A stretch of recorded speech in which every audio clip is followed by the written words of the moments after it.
नमस्कार, मैं resource person Ghanshyam Kumar Singh.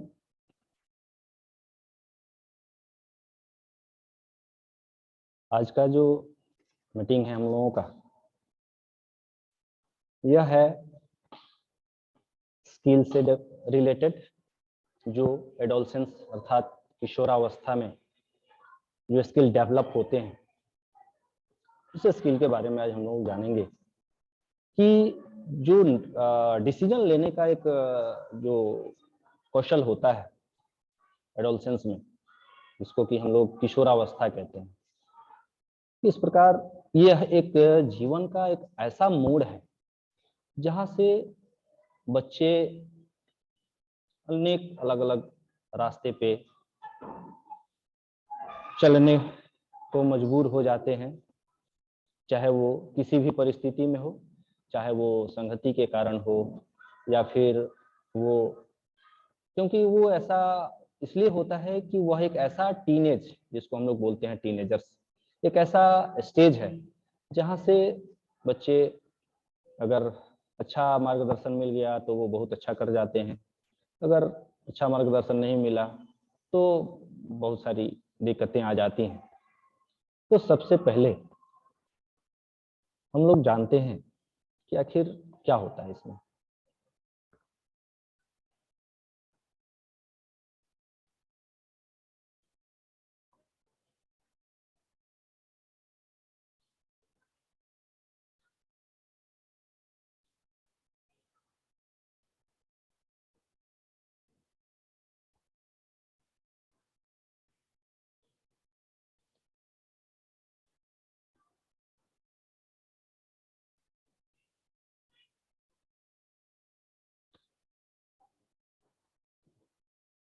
आज का जो विषय है हम लोगों का, वह है decision making skills in adolescence, अर्थात किशोरावस्था में निर्णय लेने का कौशल। कैसे किशोरावस्था में यह निर्णय होता है, सबसे पहले हम लोग जानेंगे कि आखिर ये किशोरावस्था है क्या। इस किशोरावस्था को जानने के लिए हम लोग जानते हैं कि जो ग्रोथ होता है यह एक नेचुरल प्रोसेस है, और इस नेचुरल प्रोसेस में जो हमारे लाइफ का एक जो ड्यूरेशन होता है, जिसको जीवन काल कहते हैं, यह एक ऐसा ड्यूरेशन है जिसमें हमारी फिजिकली, मेंटल, सोशल, इस बहुत सारी चेंजेस जो होते हैं, जिसके कारण एक एबिलिटी आती है। ऐसे तो साइंस के भाषा में हम लोग पढ़ें तो साइंस में हम लोग पढ़ते हैं कि जो किशोरावस्था है यह एक ऐसा अवस्था है जिसमें बहुत सारे चेंजेज आते हैं, जिसके कारण रिप्रोडक्शन की मैच्योरिटी आती है। लेकिन अगर दूसरे शब्दों में देखें तो हमारे बॉडी में जो भी ये चेंजेज आते हैं, यह एक ऐसा प्रोसेस है जिसके द्वारा एक एबिलिटी आती है, एक मैच्योरिटी प्रोवाइड होती है, जो ये निर्णय दिलाता है कि हम किस राह पे जा सकते हैं, हमें किस प्रकार से कौन सा निर्णय लेना है, क्या पॉजिटिव हमारी थिंकिंग है, क्या नेगेटिव थिंकिंग है। वहाँ बहुत सारे कंफ्यूजन आते हैं, क्योंकि ये जो अवस्था है ये लगभग जो एज होता है 11 ईयर्स टू 19 ईयर्स का जो एज होता है, यह एक ऐसा एज है जिसको हम लोग टीन एज के नाम से भी जानते हैं। जिसको टीन एज में हम लोग 13 टू 18 19 ईयर्स लेते हैं। तो इसमें जो टीनेजर्स होते हैं, चाहे वो बॉयज हों या गर्ल्स हों, इन सब में एक मैच्योरिटी आती है, और वही मैच्योरिटी, उसी मैच्योरिटी के बाद हर एक ह्यूमन बीइंग्स में बहुत सारे चेंजेज आते हैं। यही चेंजेज एडोलसेंस कहलाता है। तो हम लोग ये जान रहे हैं आज की आखिर इसमें ये जो डिसीजन है, डिसीजन लेने की जो कैपेसिटी है, यह क्या है। तो हम लोग पहले इसको जानेंगे कि आखिर ये होता कैसे है। तो सबसे पहला है डिसीजन मेकिंग।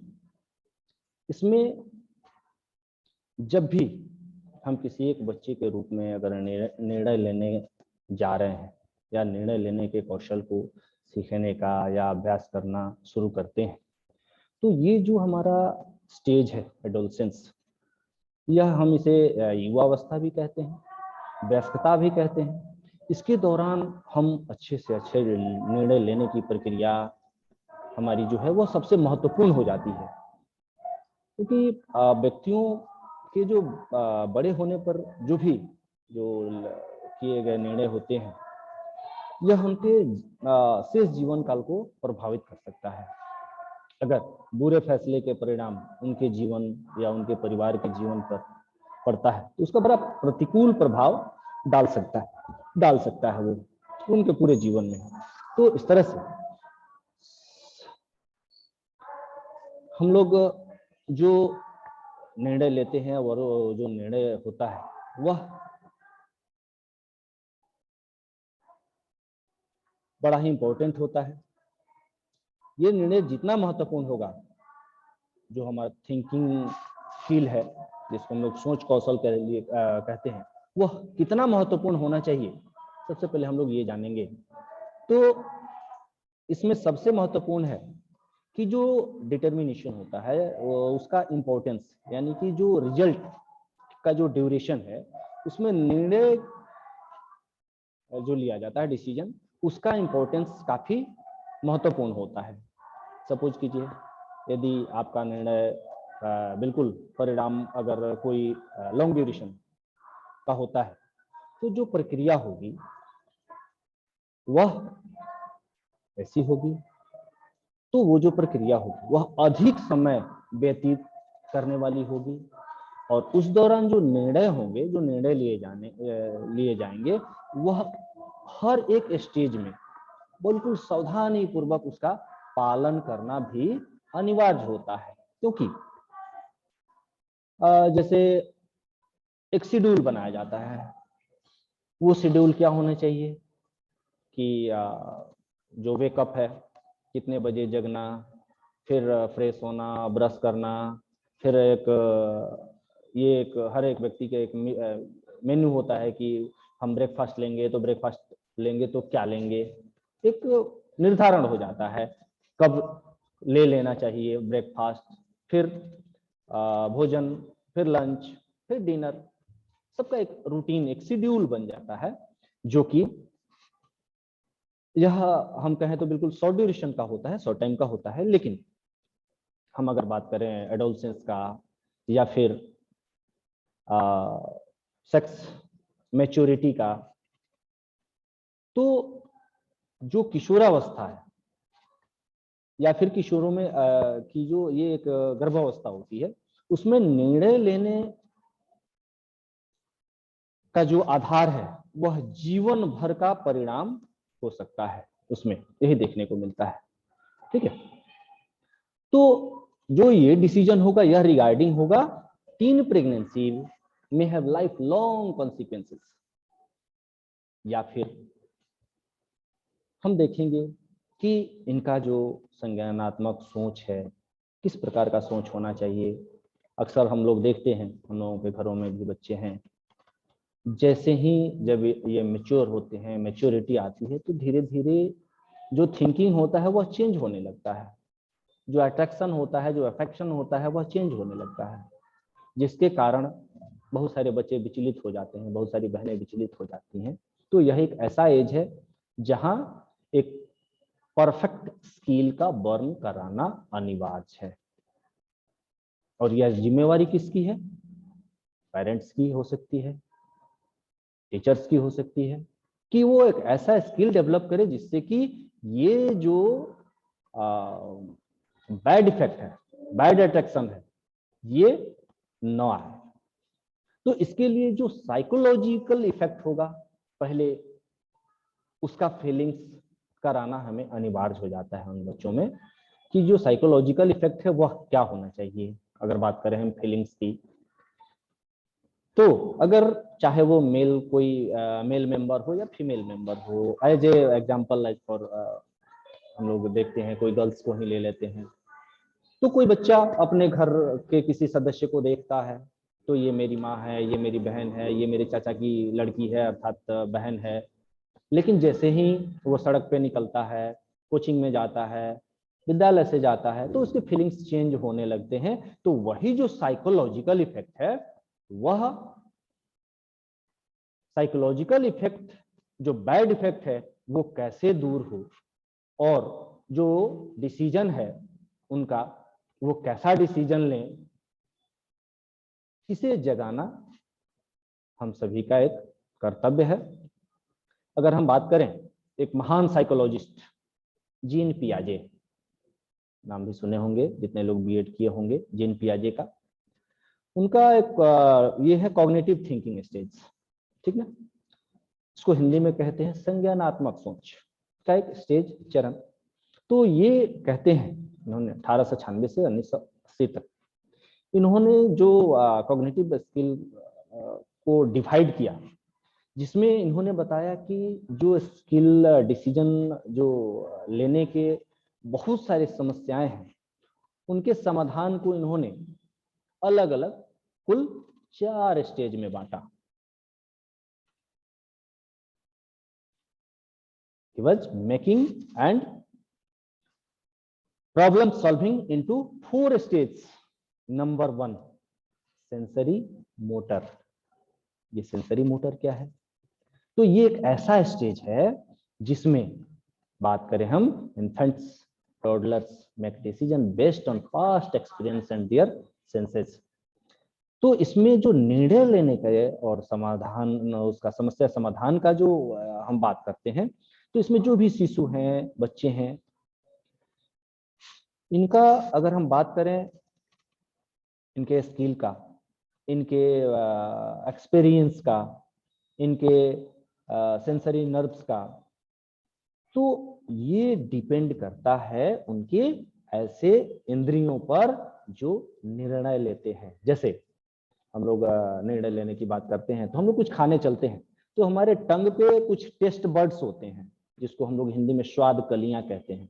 जैसे ही उस पर हम लोग कोई भी फूड मटेरियल्स रखते हैं तो हमें ये पता चल जाता है वो चीज खट्टा है, मीठा है, नमकीन है या कैसा है।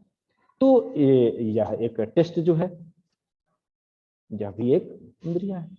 फिर फीलिंग्स महसूस करने की, फेस जिसको हम लोग रूप कहते हैं, ठीक, साउंड, स्मेल, ये सब कैसे करते हैं। या फिर हम ये देखते हैं कि हमने कल के डेट में ये चीज अगर कुछ टेस्ट किया था तो उसका टेस्ट कुछ नहीं आया, आज हम टेस्ट कर रहे हैं तो ये खट्टा मीठा आ रहा है। इट मीन्स कि कहीं ना कहीं हमें किसी प्रकार का कोई दिक्कत आया था। टेस्ट बर्ड्स, जैसे हम लोग कोई गर्म चीज लेते हैं, मुंह जल जाता है, तो उसके बाद कोई टेस्ट नहीं आता है। तो हम ये जब कंपैरिजन करते हैं कि पिछली बार हमने जब कुछ लिया था तो ये काम नहीं किया था, अब कर रहा है या नहीं कर रहा है, ये कहलाता है सेंसरी मोटर। दूसरा आता है हमारा प्रीपरेशनल। ये क्या है? यह एक ऐसा स्टेज है जिसमें जो प्री स्कूलर है इसके आधार पर निर्णय लेते हैं कि यह उन्हें किस प्रकार प्रभावित करेगा। वे इन चीजों की कल्पना नहीं कर सकते जिन्हें उन्होंने अनुभव ही नहीं किया है। वे दूसरे व्यक्ति की बात नहीं देख सकते, इसको कहते हैं प्री ऑपरेशनल। ठीक। तीसरा कह रहा है कॉन्क्रीट ऑपरेशनल। ये कॉन्क्रीट ऑपरेशनल क्या है भाई? तो इसमें जो भी स्कूली उम्र का बच्चा है, जो अब तर्क करने में सक्षम है, हमारे घर में कोई छोटा बच्चा है, जब हम कहीं निकलते हैं तो जरूर पूछ पड़ता है कि पापा किधर, स्कूल जा रहे हैं, स्कूल से कब आएंगे, आप स्कूल में पढ़ाने जाते हैं। ये यानी कि धीरे धीरे धीरे धीरे ये जिज्ञासा उसके अंदर जगती है कि पापा यार हमारे टीचर हैं स्कूल, और ये 9 बजे तैयार हो गए, 8 बजे तैयार हो गए, कपड़ा पहन लिए, यूनिफॉर्म पहन लिए, विद्यालय ड्रेस लिए पहन लिए और बाइक और हेलमेट उठा लिए। इट मीन्स कि विद्यालय ही जा रहे हैं, तो पढ़ाने जा रहे हैं। तो इस प्रकार का जो तर्क देने लगता है बच्चा, तर्क करने में जो सक्षम हो है, वे बच्चे विभिन्न दृष्टिकोणों में सोचने में सक्षम हो जाते हैं, लेकिन अनुभव की कमी से वो सीमित हैं। अनुभव उतनी नहीं है, उम्र के अनुसार अनुभव बढ़ता है। तो इसलिए निर्णय अभी भी उस पर आधारित है जो उन्होंने पहले देखा और अनुभव किया है। पहले से वो देखता आ रहा है कि हमारे पापा रोज समय से तैयार होकर विद्यालय जाते हैं, पढ़ाने जाते हैं, तो इसलिए वो बता देता है कहाँ जा रहे हैं, कब आएंगे, क्या करने जा रहे हैं, तो पढ़ाने जा रहे हैं, सारा चीज क्वेश्चन भी करता है और उसका आंसर भी देता है। तो ये एक ऐसा कॉन्क्रीट ऑपरेशनल स्टेज है जो इन बच्चों में देखने को मिलता है। बात करें हम चौथा फॉर्मल ऑपरेशनल की, तो ये एक औपचारिक संचालन इसका ही होता है। इसमें जो मध्य और उच्च विद्यालय का जो बच्चा है, जो अधिक अमूर्त प्रकार की सोच की ओर धीरे धीरे अब वो बढ़ रहा है, तो इस व्यक्ति को इसे समझने के लिए अनुभव करने की आवश्यकता नहीं है, वे इसकी कल्पना कर सकते हैं। इस प्रकार की सोच वयस्कता में विकसित होती रहती है। नेक्स्ट है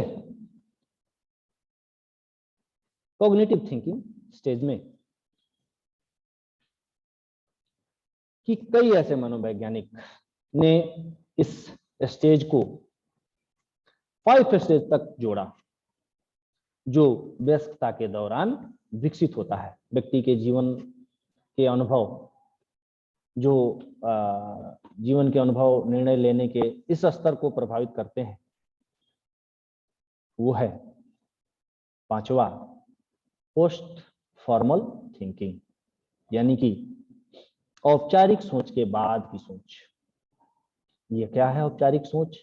तो वयस्क सोच और औपचारिक परिचालन सोच की तरह ये भी बहुत तार्किक होता है, लेकिन अधिक व्यक्तिगत या इंडिविजुअली जो व्यवहारिक है, जिसमें कोई भी व्यक्ति के जीवन के अनुभव और उसके कैरियर की बात करें, उसके परिवार की जिम्मेदारियों के प्रति प्रतिबद्धता सभी शामिल होते हैं।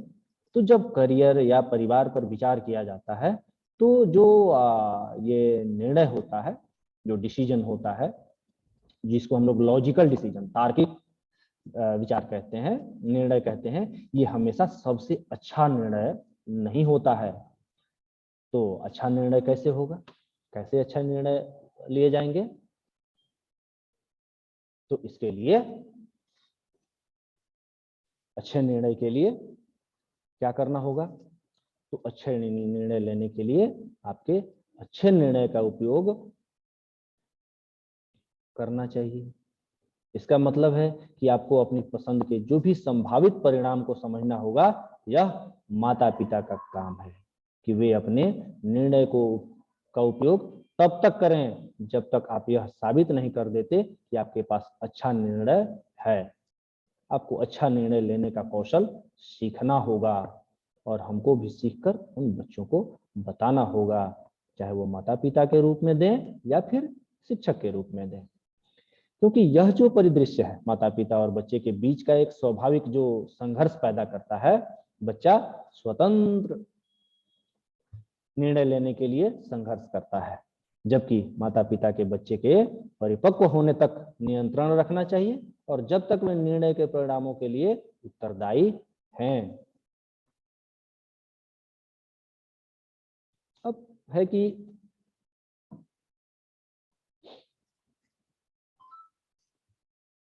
जो डिसीजंस हैं, जो सिनेरियो हैं, हम किशोरावस्था में जो भी निर्णय लेने के लिए मूल्य है, लक्ष्य हैं, उनके मानक हैं, उनका उपयोग करते हैं, वो क्या है?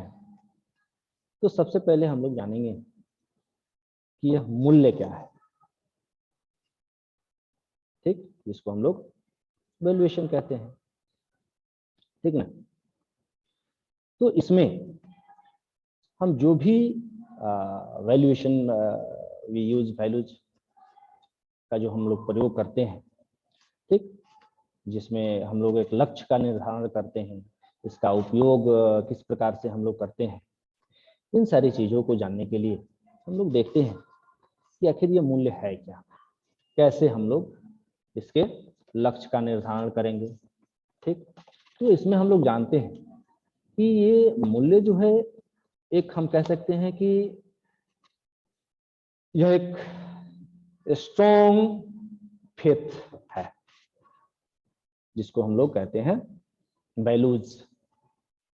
ठीक, तो क्योंकि हम लोग जानते हैं कि जो एडोलसेंस है, हमने पीछे भी चर्चा किया कि जो एडोलसेंस का जो स्टेज है यह बड़ा ही महत्वपूर्ण है on behalf of values and goals, मूल्य को समझना और अपने लक्ष्य का निर्धारण करना। इस प्रकार से तो देखिए इसमें ये दो प्रकार के होते हैं।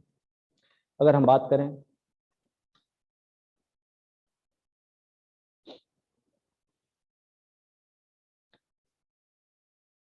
कि ये जो लक्ष्य होते हैं यह होते हैं,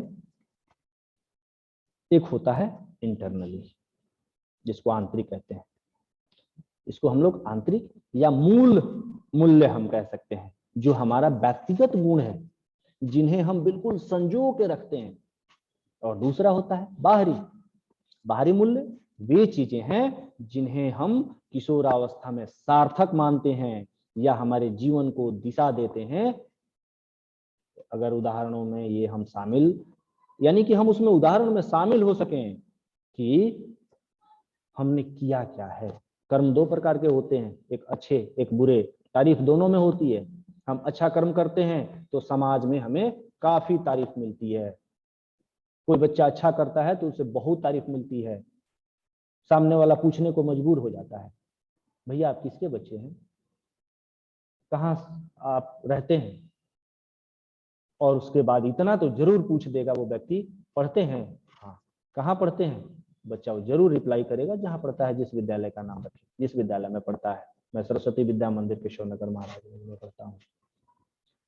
तो कहीं ना कहीं उसका इवेल्युएशन करता है सामने वाला, और वो इवेल्युएशन अगर वो कुछ पॉजिटिव एक्टिविटी दिखाया है तो वह समाज में वाकई में काबिले तारीफ है, और उस बच्चे का के संस्कार का, उसके माता पिता का, उसके गुरु का नाम तो होता ही है। साथ ही साथ समाज में एक मैसेज जाता है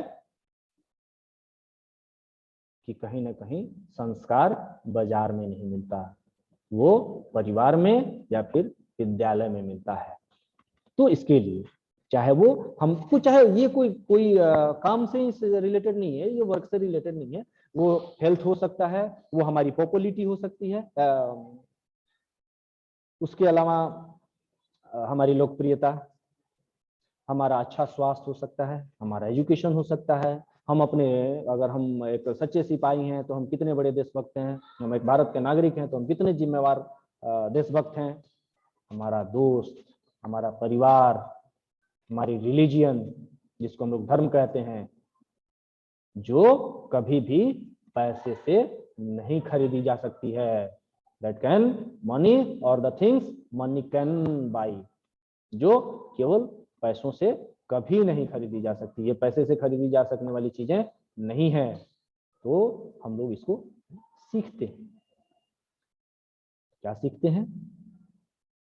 तो इसमें हम लोग देखते हैं कि जो वैल्यूज होते हैं इसको हम मूल्य कैसे सीखते हैं, लर्न इन एडोलसेंस। तो we learn values usually from our parents. आमतौर पर ये सभी चीजें हम लोग अपने माता पिता से, कभी कभी हमारे जो मूल्य मित्र हैं, शिक्षक हैं, प्रशिक्षक हैं, हमारे एडवाइजर हैं, सलाहकार हैं, या फिर कोई संत हैं, या फिर कोई धार्मिक नेता है, दादा से, दादी से, भैया बहन से प्रभावित होते हैं, और वही प्रभाव हमें मूल्य सिखाते हैं। ठीक है। इसके बाद कि हम जो भी ये सीखते हैं, इसमें सबसे पहले हम लोग जानते हैं कि व्हाट आर गोल्स। ये गोल्स क्या है भाई? तो हम बात करें अगर गोल्स की, तो ये गोल्स हैं कि जो भी हमारे गोल्स हैं उसके कुछ इंपॉर्टेंट टॉपिक्स हैं जिसे आप अपने मूल्य प्रणाली में, उसके अंदर तक इसको समावेशित कर सकते हैं, या फिर अपने अंदर उसको लेना चाहते हैं तो किशोरावस्था में दो प्रकार के लक्ष्य प्राप्त कर सकते हैं। There are two types of goals that we can achieve in adolescence period. वो दो प्रकार का गोल क्या है? Number 1 long term goals. ये लॉन्ग टर्म गोल क्या है? जिन्हें हम हासिल करने में बरसों लग जाते हैं। IAS IPS की तैयारी करने चले हैं, 2 साल 4 साल में ये लक्ष्य अगर हासिल नहीं होता है, तो अगर हमारा लक्ष्य पक्का है, हमारा एम पक्का है कि नहीं हमको IAS बनना है, तो 10 वर्ष भी लग जाएं तो भी लक्ष्य को हासिल करने में हम अपना लेबर कम नहीं होने देंगे। हम अपने लेबर को बढ़ाते जाएंगे। कब तक? जब तक कि हम लोग अपने गोल्स को अचीव नहीं कर लें। दूसरा होता है अल्पकालिक, शॉर्ट पीरियड गोल। इन्हें हम घंटों में या कुछ दिनों में ही प्राप्त कर सकते हैं। ये दो प्रकार के गोल्स होते हैं। लेकिन अब कह रहा है कि यदि आपका जो मूल्य है यह अगर अच्छा है, ठीक, तो आप अपने लक्ष्य की ओर तो बढ़ते ही हैं। तो वो मूल्य क्या हो सकता है? वो हमारा अच्छा स्वास्थ्य हो सकता है। तो क्या आप एक शॉर्ट टर्म गोल्स बता सकते हैं? हम ये क्वेश्चन राइज कर सकते हैं। या एक लॉन्ग टर्म गोल्स, यदि आपका गोल एजुकेशन है, तो क्या आप एक शॉर्ट टर्म गोल्स बताएंगे या कोई लॉन्ग टर्म गोल्स बताएंगे? इस प्रकार के क्वेश्चन हम राइज कर सकते हैं और बच्चों में जिज्ञासा जगा सकते हैं। उसके बारे में हम जानने का प्रयास कर सकते हैं।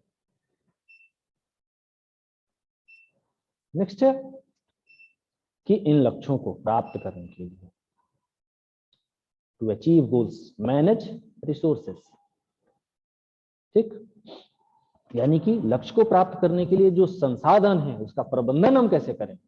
केवल हम ठान लें कि हमको IAS बन जाना है और गार्जियन से खर्च बच्चा लेके और जाके पटना और दिल्ली में बैठ गया, लक्ष्य प्राप्त हो जाएगा? नहीं, उसके लिए कुछ संसाधन है। वो संसाधन हम सभी शिक्षक हैं, समझ सकते हैं कि वो संसाधन क्या हो सकते हैं। एक एजुकेशन से रिलेटेड गोल प्राप्त करने के लिए, अचीव करने के लिए, वो बुक्स हो सकते हैं, वो हमारे हार्ड लेबर हो सकते हैं।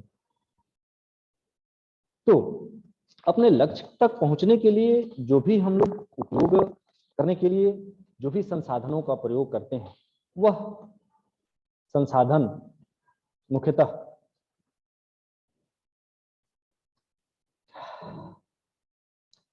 3 कैटेगरीज में उपलब्ध है। पहला है ह्यूमन रिसोर्स, जिसको हम लोग मानव संसाधन या मानव गुण कहते हैं। दूसरा है मटेरियल रिसोर्सेस, जिसको हम लोग थिंग, यानी ये चीजें हैं जो भौतिक संसाधन है।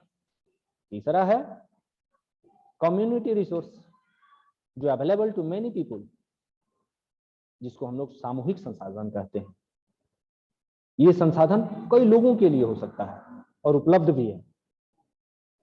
इस अवधि में लक्ष्य को प्राप्त करने के लिए क्या करना पड़ेगा? What type of resources is,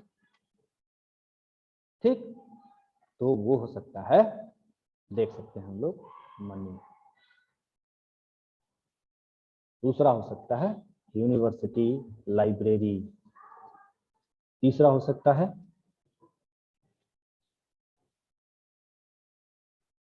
time, ठीक, जैसा कि हम लोग जानते भी हैं time is money. Communication skills, IAS बनने के लिए कम्युनिकेशन स्किल, यानी कि स्किल का होना मस्ट है। स्किल के बिना कोई भी रिसोर्स हमारे लिए सार्थक नहीं होगा। एथलेटिक एबिलिटी, अगर बच्चा क्रिकेटर ही बनना चाहता है तो उसका फिजिकल ठीक होना चाहिए, उसकी एथलेटिक एबिलिटी सही होनी चाहिए। इस प्रकार से ऐसे बहुत सारे, और सबसे आज के का दौर का जो संसाधन है वो है कंप्यूटर। अगर आप म्यूजिशियन बनना चाहते हैं तो बहुत सारे म्यूजिकल इंस्ट्रूमेंट हैं, उसको भी आप ले सकते हैं, इंटेलिजेंस है। तो इस तरह से इन लक्ष्यों को प्राप्त करने के लिए हमें कभी भी कोई भी लक्ष्य प्राप्त उसमें को विलंब नहीं करना चाहिए। विलंब का अर्थ किसी अन्य समय या चीजों को बंद करने के से संबंधित नहीं है। विलंब लक्ष्य तक पहुंचने के रास्ते में बाधक हो सकता है, इसलिए ये विलंब शब्द का प्रयोग किया जाता है। क्योंकि मेरे पास करने के लिए बहुत कुछ है, लेकिन मुझे लगता है कि मैं प्रतीक्षा करूंगा और कल कर लूंगा, तो वो कभी हासिल नहीं हो सकता है, फिर उसमें देर हो सकती है, और फिर जब वो देर होगा तो फिर उस लक्ष्य की वो लक्ष्य हासिल नहीं हो सकता है। अब है to achieve goals in this period, किस कब, तो लक्ष्य को प्राप्त करने के लिए हम अपने प्राथमिकताओं को सेट करना सीखें। ठीक, उसके बाद हमारे पास समय बहुत है, बाद में कर लेंगे, कल कर लेंगे, तो लक्ष्य की प्राप्ति नहीं होगी। इसके बाद है कि जो महत्व है, इस महत्व के क्रम में अपने लक्ष्य को एकदम बिल्कुल सारणीबद्ध करें, और यह आपको दिशा की भावना देता है और आपको अपने संसाधनों को बुद्धिमानी से प्रबंधित करने में मदद करता है। फिर उसके अलावा भी कुछ हमारे होमवर्क हो जाते हैं। अगर हम होमवर्क की बात करें तो वो होमवर्क देर से, फिर आज नहीं, छोड़ो कल कर लेते हैं, कल नहीं, चलो फिर परसों कर लेते हैं।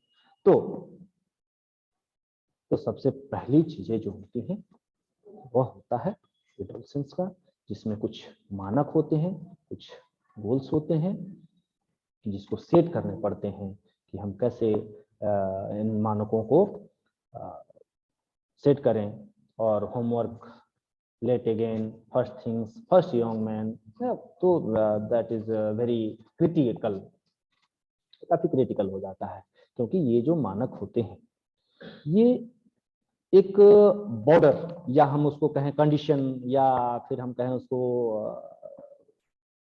स्टाइल, जिसको हम लोग हिंदी में सीमा या शर्त कहते हैं, जिसको तरीका भी कहते हैं। यह एक ऐसा मानक है जिसमें आप अपने लक्ष्यों तक पहुंचने के लिए बिल्कुल स्वतंत्र हैं, अपने कर्म के अनुसार लक्ष्य को प्राप्त कर सकते हैं।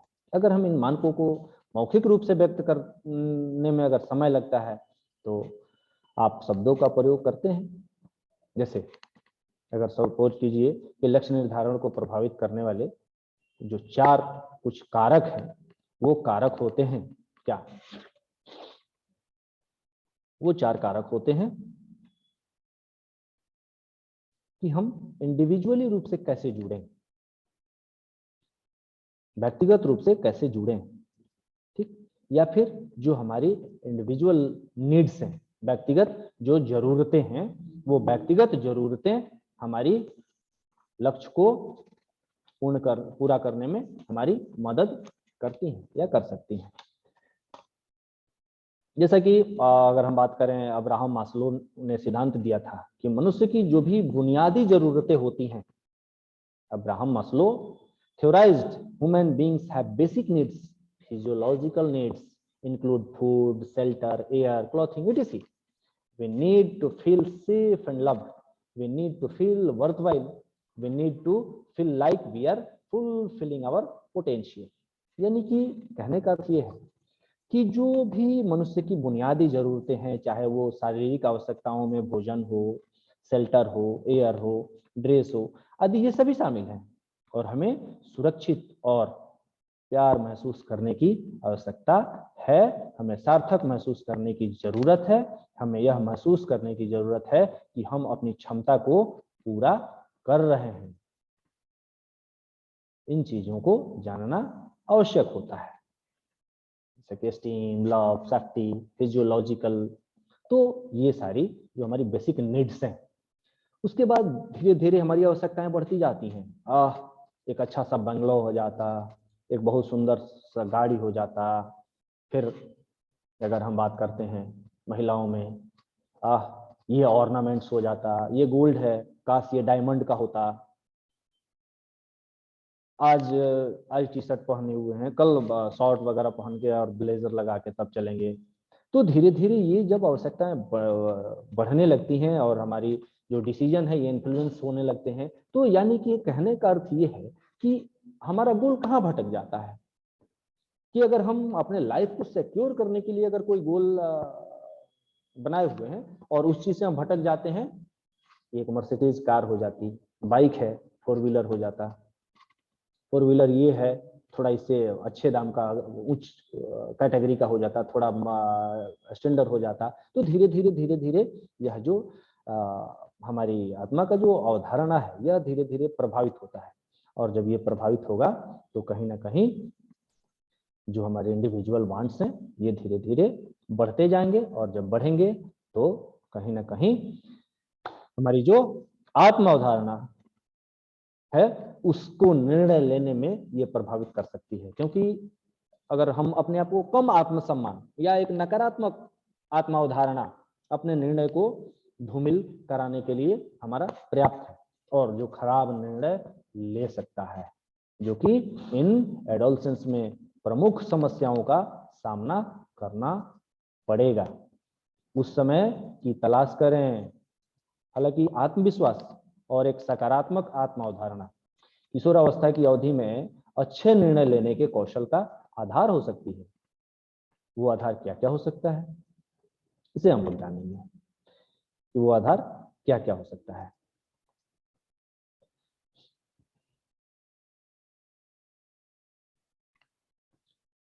तो इन किशोरों के लिए कुल 6 ऐसे स्टेज हैं, डिसीजन हैं, उसका एक मॉडल है। वो मॉडल क्या है? तो वो मॉडल है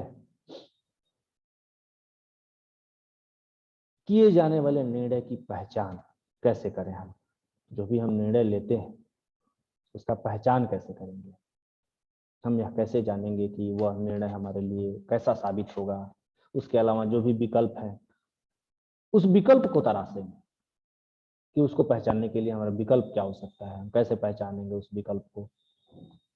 प्रत्येक विकल्प पर हम बार बार सोचेंगे, सर्च करेंगे, रिसर्च करेंगे, शोध करेंगे और उसकी जानकारी लेंगे, तब निर्णय लेंगे। तो निर्णय पर तब उस निर्णय को हम फॉलो करेंगे, तब क्या होगा, हमारा कॉन्फिडेंस बढ़ेगा और फिर उसका हम क्या करेंगे,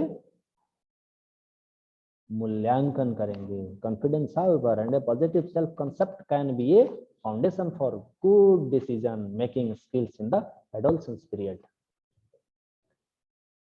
लेकिन अब आता है यहाँ कि विकल्प की पहचान हम कैसे करते हैं। तो विकल्प की अगर हम पहचान की बात करें तो इस विकल्प का पहचान करने के लिए हमको सबसे पहले इन विकल्प को पहचान के लिए उसके अर्थ को जानना है कि जो identify the decision to be made. तो इस विकल्प को पहचानने के लिए आपके पास जो भी मौजूद सभी विभिन्न विकल्प हैं उस पर थिंकिंग करना, मंथन करना। जो व्यक्ति औपचारिक परिचालन सोच के चरण तक नहीं पहुंचता है उसे उन विकल्पों की पहचान करना मुश्किल हो सकता है जिनके साथ उनका व्यक्तिगत अनुभव नहीं है। हम बात करें किशोरों के बीच निर्णय लेने के लिए एक समूह में काम करने के बहुत सारे फायदे हैं, चाहे वह 2 या 10 का समूह ही क्यों न हो। हम अपने द्वारा खोजे गए विकल्पों की तुलना में अधिक विकल्पों की पहचान करने में सक्षम हो सकते हैं, ठीक ना। तो कैसे इस विकल्प को पहचानने में सक्षम होंगे? निर्णय लेने के लिए हम समूह में काम करने का नुकसान भी कभी कभी झेलना पड़ता है। तो वह क्या हो सकता है कि सही विकल्प क्या होगा, पहले हम इसको जानेंगे, उसके बाद उसके बारे में हम सभी को अलग अलग राय हो सकती है। अगर मान लीजिए 2 आदमी या 10 आदमी का समूह है, सबका ओपिनियन लेने का प्रयास करेंगे तो वो ओपिनियन अलग अलग आ सकता है, वो अलग अलग हो सकता है। वो ओपिनियन क्या हो सकता है? तो हम प्रत्येक विकल्प पर किस प्रकार से शोध करेंगे कि वह ओपिनियन जो आएगा वह सुटेबल हो जाए, वह कारगर हो जाए। कैसे हम इसको आइडेंटिफाई करेंगे, ठीक। तो इसके लिए हम लोगों को कुछ लेबर करने पड़ते हैं, कुछ थिंकिंग करने पड़ते हैं। वो क्या हो सकते हैं थिंकिंग? तो इसके लिए अपने विकल्प पर शोध करने का अर्थ है कि प्रत्येक पसंद के फायदे और नुकसान की सूची बनाना, फिर फायदे और नुकसान अलग अलग डिवाइड करना, और आपको जो भी प्रत्येक पसंद की बुरी चीजों के खिलाफ अच्छी चीजों को तौलना पड़ेगा कि बुरी चीजें जो भी हैं उनके अगेंस्ट में हम अच्छी चीज, यानी कि एडवांटेज और डिसएडवांटेज जो भी वर्किंग के हैं वो हम किस प्रकार से ले आएंगे और उसका मेजरमेंट करेंगे, उस चीज को आत्मसात करेंगे। कभी कभी आपको निर्णय लेने से पहले केवल अधिक जानकारी एकत्र करने की आवश्यकता होती है, जैसे उसके बारे में छानबीन करना, उसका अन्वेषण करना और किसी से सलाह लेना, किसी अनुभवी व्यक्ति से सलाह लेना, इन सारी चीजों को हम लोग कर सकते हैं। उसके अलावा बहुत से ऐसे निर्णय लेने के जो डिसीजंस के जो अलग अलग ओपिनियन होते हैं, ऑप्शंस होते हैं, वो अलग अलग हैं। ये रिसर्च ऑप्शंस, उसके अलावा कभी कभी सिंपली एक्सप्लोर किया जाता है कि या किसी से एडवाइस ले लिया जाता है कि हम इस प्रकार के काम करने हैं, हम क्या करें, कैसे हम निर्णय लें। तो इसके लिए निर्णय लें और किस प्रकार की कार्रवाई करें और फिर उसका कैसे मूल्यांकन करेंगे। तो सबसे पहले हम ये करेंगे कि हम जो भी निर्णय लें, again don't procrastinate. Once you have narrowed your options down to the best one, take action. अर्थात कहने का अर्थ है कि हम फिर से विलंब न करें। एक बार जब आप अपने विकल्पों को सर्वश्रेष्ठ तक सीमित कर लेते हैं तो कार्रवाई करें। अपना निर्णय लेने और कार्रवाई करने के बाद उस निर्णय का मूल्यांकन करें। इंसान अपनी गलतियों से ही सीखता है और वो सीख जो होता है वह अनुभव पे आधार हो जाता है। वह उसमें हमको सीखना तो सीखने की एबिलिटी तो आती है, साथ ही साथ एक अनुभव आ जाता है जो हम दूसरे को भी कन्विंस कर सकते हैं। इसी को कहते हैं करके सीखना। तो ये जो स्टेज हैं इसमें कुछ अलग अलग एक मॉडल है, इस मॉडल का अलग अलग स्टेज है। तो वो क्या है कि किए जाने वाले निर्णय की पहले पहचान करें, फिर विकल्पों की पहचान करें, फिर विकल्प का पहचान करने के बाद उसका अनुसंधान करें, उसका विकल्प ढूंढें, फिर निर्णय लें, फिर उस निर्णय पर कार्रवाई करें और तब निर्णय का मूल्यांकन करें। तब क्या होगा, जैसे सपोज कीजिए I am driving, should I take highway 5 interstate 94 और just head off cross country. यानी कि मैं ड्राइव कर रहा हूं, क्या मुझे राजमार्ग 5 या अंतर्राज्यीय 94 या बस क्रॉस कंट्री से दूर जाना चाहिए? मैं बड़े शहर जा रहा हूँ, मुझे किस मार्ग से यात्रा करनी चाहिए? मैं हाईवे 5 छोटा है लेकिन इसमें गड्ढे हैं, तो जो अंतर्राष्ट्रीय एक अच्छी सड़क है लेकिन यातायात भारी है और यह तनावपूर्ण है। जो क्रॉस कंट्री है दर्शनीय है लेकिन यह अलग थलग है और मैं इसे कैसे खो सकता हूँ? बहुत सारे डिसीजंस आते हैं जैसा कि स्क्रीन पे हम लोग देख रहे हैं। तो इसमें भी जो ये 6 निर्णय है ये काफी महत्वपूर्ण होते हैं और तब इन सारी चीजों को जानकर और तब निर्णय लेना और समस्या का समाधान करना हमारे लिए आसान हो जाता है। तब हम कहते हैं कि निर्णय लेना और समस्या समाधान निकट से जुड़े हुए हैं एक दूसरे से। Decision making and problem solving are closely linked, क्योंकि हमारे जीवन में जब भी हम कोई काम करने चलेंगे वहां कोई ना कोई प्रॉब्लम क्रिएट होगा और जब प्रॉब्लम क्रिएट होगा तो प्रॉब्लम क्रिएट होने से पहले हम कोई कार्य करने का यानी कोई डिसीजन लेते हैं। कोई डिसीजन लेते हैं कि हमें ये काम करना है और जब वो काम करने जाते हैं तो उसमें हमें बाधा आती है, प्रॉब्लम आता है। तो जो डिसीजन मेकिंग है वह यहाँ से आउटपुट होता है और आउटपुट होता है तो उसका रिव्यू क्या आता है, यहाँ आने के बाद प्रॉब्लम सॉल्विंग भी यहाँ आता है कि प्रॉब्लम सॉल्व कैसे हो। मैथ सॉल्व कर रहे हैं, a+b का होल स्क्वायर फॉर्मूला लगाए हुए हैं, नहीं सॉल्व हो रहा है तो दूसरे फॉर्मूले पे ट्राई मारते हैं। यहाँ से याद आता है कि इस फॉर्मूले से नहीं हो रहा है, नेक्स्ट फॉर्मूला, उससे नहीं होता है नेक्स्ट फॉर्मूला, हम ट्राई करते जाते हैं समस्या समाधान हो जाती है। ऐसे हमारे जीवन काल में बहुत सारी समस्याएं आती हैं जिसका समाधान हम लोग खुद कर लेते हैं, क्योंकि ये दोनों एक जगह एक ही सिक्के के दो पहलू हैं, और यह समस्या आना और उसका समाधान ढूंढना यह निर्णय लेने की एक अच्छी क्षमता प्रोवाइड करके जाता है, जिससे कि हम यह देख पाते हैं कि हम किस प्रकार से इससे निजात पाए, हम किस प्रकार से इसका समाधान कर लें। अगर हम बात करें समस्याओं को हल करने के लिए निर्णय लेने के कौशल का, तो कैसे हम इसका उपयोग करेंगे, तो यह बड़ा क्रिटिकल थिंकिंग होता है इंटेलेक्चुअली देखा जाए अगर डिसिप्लिन के मामले में। तो एक समस्या का मिलना, अपनी समस्या का समाधान खोजने की तुलना विभिन्न प्रकार की टोपियों पर प्रयास करने से की जा सकती है। आपको प्रत्येक विकल्प के पेशेवरों और विपक्षों के बारे में सोचने की जरूरत पड़ती है। जो भी आलोचनात्मक सोच सक्रिय रूप से और कुशलता से अवधारणा लागू करने या फिर उसके विश्लेषण, संश्लेषण या अवलोकन में जो अनुभव, प्रतिबिंब, तर्क, मूल्यों को संचार से एकत्रित उत्पन्न जानकारी का मूल्यांकन करने की बौद्धिक रूप से अनुशासित प्रक्रिया है और विश्वास के लिए एक गाइड के रूप में यह कार्य करती है, और कार्रवाई यह समस्या समाधान का एक आधार है, और इस आधार पर हम लोग उस समस्या का समाधान कर लेते हैं। अगर हम बात करें इस समस्या समाधान का, तो जो प्रैक्टिस प्रॉब्लम्स हैं, solving must be a casual in teams. अभ्यास समस्या समाधान किशोरों में आकस्मिक होनी चाहिए। कैसे? मान लीजिए कोई आपकी भतीजी है, ठीक है,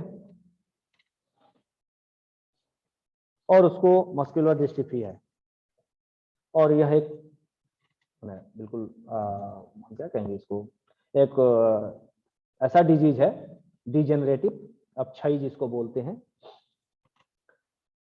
तो वह पहले से ही व्हील चेयर पर है और अपने हाथों और बाहों पर नियंत्रण धीरे धीरे अब वो खो रही है, खड़ा नहीं हो पा रही है, हाथ में से कोई मूवमेंट नहीं दे पा रही है। तो उसने अपनी मानसिक क्षमता को बरकरार रखा है। अगले हफ्ते उसका जन्मदिन है और वह 6 साल की होगी। आप आमतौर पर उसे एक उपहार प्राप्त करते हैं जिसकी कीमत $10-20 जो भी है के बीच होती है। तो अब इस साल आप उसे क्या देंगे? तो क्या यहाँ निर्णय लेने की आवश्यकता है? What decision needs to be made? List all your options, at least 3 and 5 if possible. Write the pros and cons of each option. You may need to be some research on costs. Make the decision.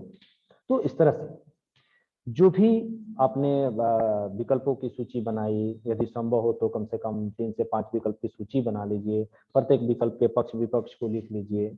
आपको अगर लगता है या फिर आपका लागत यदि कुछ शोध करने की आवश्यकता हो सकती है तो आप उस पर निर्णय लें। आप फिर उस पर कार्रवाई कैसे करेंगे, क्योंकि कार्ली के चेहरे पर नजर डालने से आपको अपने निर्णय का मूल्यांकन करने में मदद मिलेगा, क्योंकि उसको ये लगता है, हमारे घर में भी बच्चे हैं, पिछले जन्मदिन में अगर बच्चे को आप कोई अच्छा सा खिलौना दे देते हैं, कोई अच्छा सा ज्योमेट्री बॉक्स दे देते हैं, कोई अच्छा सा प्ले बॉक्स दे देते हैं, तो जब नेक्स्ट बर्थडे उसका आता है तो वो आपसे और अधिक की अपेक्षा रखता है वो बच्चा। क्या फिर इस बार हमारा जन्मदिन है, हमको भैया इसके बाद बड़ा वाला गिफ्ट दे सकते हैं, पापा हमको इससे अच्छा वाला गिफ्ट दे सकते हैं, तो उसकी अपेक्षाएं बढ़ जाती हैं। तो इस तरह से इसका जो समाधान है, अब ये कैसे करेंगे? तो इसके लिए जो प्रॉब्लम्स हैं, प्रैक्टिस प्रॉब्लम सॉल्विंग। सपोज कीजिए कि आप कैलिफोर्निया जा रहे हैं और नेब्रास्का में बस कोई नौकरी नहीं है, और यह सिर्फ यह समझ में आता है कि आप कैलिफोर्निया चले जाते हैं जहां बहुत सारी नौकरियां हैं। आपके पास एक पुरानी कार है, एक आध सूटकेस है, 2 है ना, और ये 4 दिन की यात्रा के लिए आप गैस का भुगतान करने के लिए पर्याप्त पैसा है। इन सारी चीजों को यदि आप करते हैं तो आपके पास अपने लिए जगह है, कार में 2-4-5 और अतिरिक्त यात्री और 2-4-5 और सूटकेस हैं। तो जो भी ये दी गई जो सूची में से अपने यात्रियों को हम चुने और चुन के चुनने के पश्चात यह सुनिश्चित करें कि आप मानवीय जो भी इच्छाएं हैं, जो जरूरतें हैं, मूल्य हैं, रुचियां हैं और मूल्यों के आधार पर अपने जो निर्णय है उसको सही, किसको सही ठहरा सकते हैं, इंटरेस्ट एंड वैल्यूज। तो इन सारी चीजों को देखने के बाद एक प्रश्न क्रिएट होगा। वो प्रश्न क्या क्रिएट होगा कि why is it so difficult to convince a classmate not to drop off school? Suppose कीजिए कि एक सहपाठी को स्कूल छोड़ने के लिए मनाना इतना कठिन है, क्यों? तो अगर हम बात करें सोच का, औपचारिक परिचालन का, तो यह एक चरण है।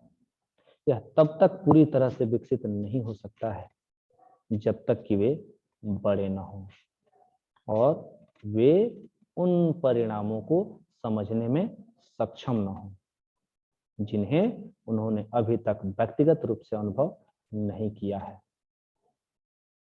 क्योंकि अक्सर हम लोगों को देखने को मिलता है, महसूस भी होता है कि जब दो सहपाठी एक साथ पढ़ते हैं, दोनों आपस में तालमेल अच्छा रखते हैं, पढ़ने में ठीक ठाक हैं, तो अगर एक सहपाठी कहता है कि अरे लॉकडाउन में हमको ऑनलाइन पढ़ाई समझ में नहीं आ रही है, शुल्क भी जमा करने पड़ते हैं, तो अभिभावक का कहना है कि सरकारी स्कूल में एडमिशन करवा लेते हैं, तो उस समय उस सहपाठी को एक शौक सा लगता है कि ओह, हमारा इतना अच्छा बेस्ट फ्रेंड, हमारा क्लासमेट, जिससे हम हमेशा कंपैरिजन रखते हैं कि इस विषय में तुम्हारा इतना नंबर आया, मेरा तुमसे अधिक आना चाहिए, वो हमसे कंपैरिजन रखता है कि अरे तुम्हारा इतना आ गया। यानी कि सभी दोनों सहपाठी एक दूसरे को के लिए ये करते हैं कि मैक्सिमम मार्क्स हमारा आए। तो इन सारी चीजों को देखने के लिए कि मैक्सिमम मार्क्स कैसे आए, इस आपसी तालमेल के कारण, इस आपसी कंपटीशन के कारण वो बच्चा बहुत आगे तक चला जाता है।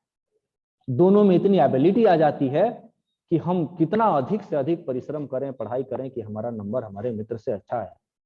और वो कंपटीटर जब विद्यालय छोड़ के जाता है तो दूसरे कंपटीटर को बड़ा शौक लगता है, ये हमारा सहपाठी जा रहा है, अरे हम दोनों तो आपस में कंपटीशन करके इतना आगे तक जा रहे थे, अब मैं कंपटीशन किसके साथ करूंगा, अब तो पीछे मेरे दिख रहे हैं सब के सब मेरे पीछे ही होंगे, अब मैं किससे कंपैरिजन करूंगा, अपना कैसे किससे कंपटीशन करूंगा।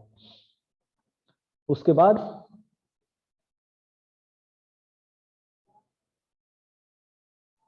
वो किससे कंपटीशन करेगा, वो तो अभी स्कूल छोड़ के जा रहा है। तो ये सारी समस्याएं आती हैं। नेक्स्ट है, Mario truly values honesty. He is quick to tell you that not believe in cheating. When we was taking his college finals, how to did cheat? Why? Mario वास्तव में ईमानदारी को महत्व देता है। वह आपको तुरंत बता देता है कि वह धोखा देने में विश्वास नहीं करता है। जब वह अपने कॉलेज का फाइनल ले रहा था, हालांकि उसने धोखा दिया, लेकिन क्यों? जबकि तो इसके बहुत सारे आंसर आ सकते हैं कि while values influence decision making, they do not control actions. When you make a decision against your values, you may not be as happy with that decision. क्योंकि क्वेश्चन कह रहा है कि मारियो ट्रूली वैल्यूज ऑनेस्टी, यह वास्तव में ईमानदारी को महत्व देता है, लेकिन वह आपको तुरंत बता देता है कि वह धोखा देने में विश्वास नहीं करता है। क्वेश्चन पे ध्यान देंगे। Mario truly values honesty, he is quick to tell you that he do not believe in cheating. वह धोखा देने में विश्वास नहीं करता है। जब वह अपने कॉलेज का फाइनल ले रहा था तो उसने धोखा दिया, लेकिन क्यों? While values influence decision making, they do not control actions. जबकि मूल्य निर्णय लेने को प्रभावित करते हैं, वे कार्यों को नियंत्रित नहीं करते हैं। जब हम अपने मूल्यों के विरुद्ध कोई निर्णय लेते हैं तो हो सकता है कि आप उस निर्णय से उतने खुश ना हो, लेकिन कहीं ना कहीं वह निर्णय जो होता है वह लाभदायक भी हो सकता है, हानिकारक भी हो सकता है। क्योंकि बहुत सारे ऐसे स्टेज होते हैं जिसमें जो एडोलसेंस होता है, इसमें बहुत सारे चेंजेज आते हैं, क्योंकि यह जो प्रोसेस है यह काफी लॉन्ग टर्म का प्रोसेस होता है। इसमें जो भी टाइम पीरियड होता है, इसमें एडोलसेंस को काफी